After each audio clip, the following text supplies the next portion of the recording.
on this wonderful book. And what's amazing is to see somebody with such age on his side and wisdom on his side to write a book like this. We usually, lean back on people of experience and age to teach us about life. I think it's so refreshing that today's generation doesn't really necessarily believe in that. They have an opinion, they have a point of view, and thanks to Joeco and Crossroads, they now have an avenue through which they can express that. And well, how has it been? Thankfully, I don't think my father ever needed to subscribe to Anjana or to ask him for help. I hope he doesn't have that opportunity anymore. And I sincerely hope that I never need to read his book and get tips, but now that I know the author personally, I can always give him a call if I need any tips. But thankfully, Aratha is very small. She's not a teenager yet, thank God. So none of those problems, but I'm sure there are a lot of people out there who will love to read this book and learn from it. I think the perspective with which it's written is fantastic. I've never heard of a book being written about teenagers by somebody who started writing this book when he was in 10th standard, as you just told me. And it's truly sensational, and I really hope that people do take a lot back from it. His mother didn't seem to have any complaints, so I guess the book works. And I wish you all the very best. Thank you for being here, and I think we'll pass it on to him. I asked him who his economics professor was, and he didn't know the answer. I just want to know if you know if it is a man or a woman who teaches economics. Okay, so let's go. Alright, I have to say something here. When Anjana came into my room with his mother and said he had written this book on parenting, and I said the first thing I asked him was, how did he write it? And of course he's going to tell you more about it, but he said his friends used to find a lot of problems, which means I must compliment the mother. He didn't find the problems, it was his friends and then me through that experience. But when I was going through the book and I read all of it last night, and very reader-friendly, very well done, congratulations. When I was reading it, there was something that was, hitting me. When I was 16, I thought my mother was there to make my life miserable because she was telling me to do things I didn't want to do, right? Like your mother told you to clean the room today, even at 37. Right. When my son was 16, right, I thought he was there to make my life miserable because he was not doing the things that I was telling him to do. So I think I have been caught in that generation where I am at the receiving end both from my mother and from my son. Because I think the generation that we are parenting is an amazing generation. And I can just tell you that Abhishek, you're going to enjoy every minute of the day in parenting that. And there are a lot of things that he has written in, and I'm sure we're going to put these things out. But I think the most important thing, and I read Penelope Beach because I had my baby in London, and I read Penelope Beach, and she just said that one sentence, which she said, give everything to your baby, unconditional love, and everything falls right.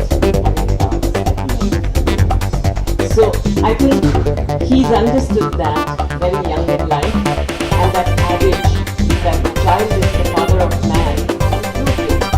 You have actually given lessons to your mother on how she should parent you. So I think that's very smart, and he's done a wonderful job. Congratulations. And let me tell you, those who are not even parents now, please pick up the book, because when your kids come out in this technology savvy world, God help you.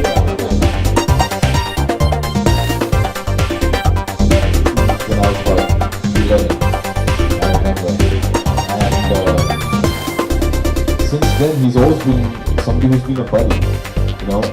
His idea of parenting was, and he said this to me at a very young age, is that I'll never hide anything from you. I will incorporate you in all my decisions, and I'll always ask you your opinion. Your job is to make sure that your opinion is something I can listen to. And he always treated me as an equal, although we all knew we were his behavior towards us, towards my sister and I, was always the same, and especially with me. I think, as everybody knows, fathers and daughters have a very special bond, and mothers and sons have a very special bond. So for my father, my sister was obviously the apple of his eye, but I was always his friend, and that's something I hope I can incorporate, with Aradhya, and I think it has many benefits. Obviously, there's very less room for secrecy, as you say.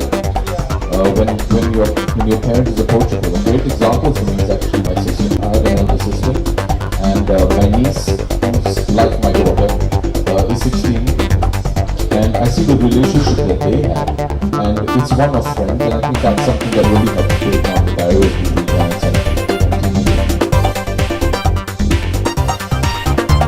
I'm going to make it up, feel like I was a teenager some 30 decades ago. Not that old. It was nothing like that actually.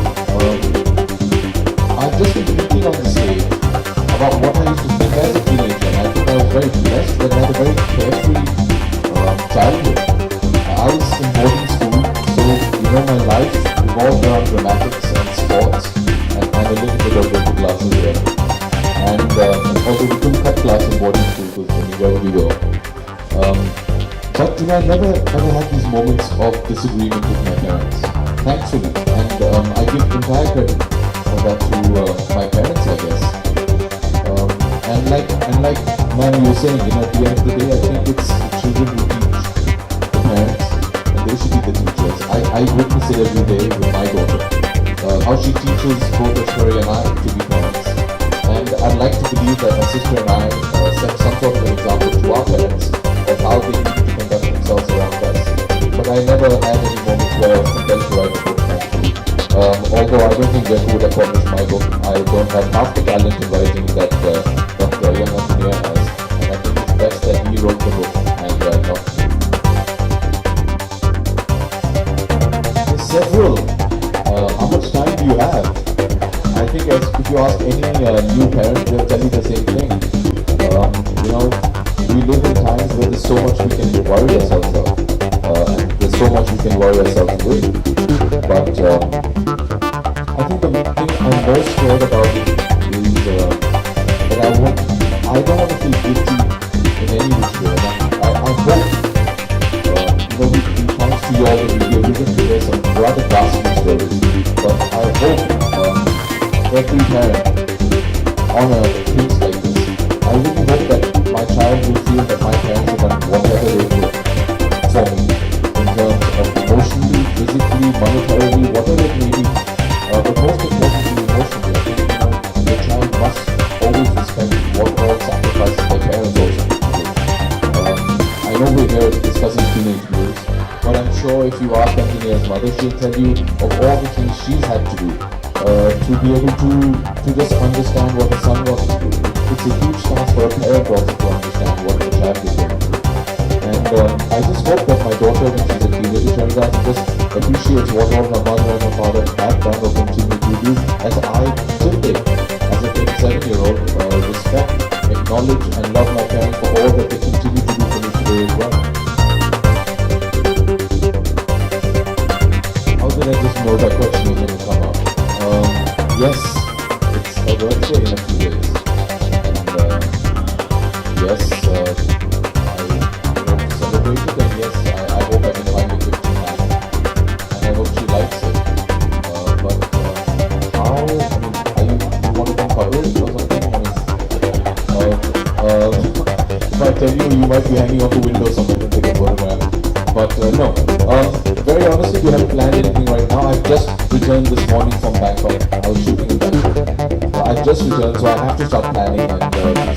It's a birthday, and she's expressed a desire to spend it with the family and her near and dear ones. So we'll try and organize it.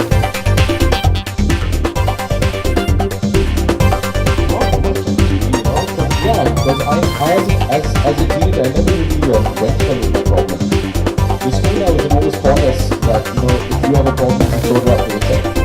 And I think that's kind of the point, a certain point of boarding school as well, that you're not protected by your parents all the time, so you have to find a solution to your own problems. And you learn independence in that manner. What would I have hoped? My gosh, I have to really think. But I have no complaints. They've been exemplary parents. So I have no complaints. But now that you set me off on this track, I'm sure there's going to be a list of complaints I'm going to come out with tonight on the dinner table. I think we really do it well right now. I think my parents have had it tonight. Why didn't you do this when I was a kid? No, they've been brilliant parents. I seriously cannot think of even one thing I would have wished they handled differently. And I think the reason for that is because in whatever they did or had to handle for me, I was very much a part of it and made a part of it. I think that's